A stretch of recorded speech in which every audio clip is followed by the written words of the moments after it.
সমাজসেবামূলক কার্যক্রমের ধারাবাহিকতায় এক অনন্য উদ্যোগ নিয়েছে আব্দুল গফুর মুন্সি ফাউন্ডেশন।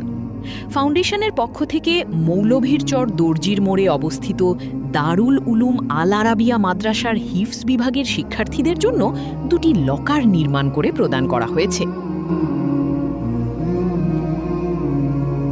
নতুন এই লকার দুটি মাদ্রাসার হিফজ বিভাগের সৌন্দর্য ও শৃঙ্খলাকে আরও সমৃদ্ধ করেছে। শিক্ষার্থীরা নিজেদের প্রয়োজনীয় জিনিসপত্র সুশৃঙ্খলভাবে সংরক্ষণ করতে পারায় বেশ আনন্দিত। লকার পেয়ে তারা ফাউন্ডেশনের জন্য প্রাণ খুলে দোয়া করে কৃতজ্ঞতা প্রকাশ করেছে। এ সময় উপস্থিত ছিলেন ফাউন্ডেশনের পরিচালক জনাব আশরাফুল ইসলাম। এছাড়াও ফাউন্ডেশনের কার্যক্রম পরিচালনায় গুরুত্বপূর্ণ ভূমিকা পালন করছেন জনাব শাহাদাত হোসেন ও জনাব সাইফুল ইসলাম। এই তিন ভাইয়ের সম্মিলিত প্রচেষ্টায় ফাউন্ডেশনটি নিয়মিতভাবে মানবিক ও দ্বীনি কার্যক্রম পরিচালনা করে যাচ্ছে।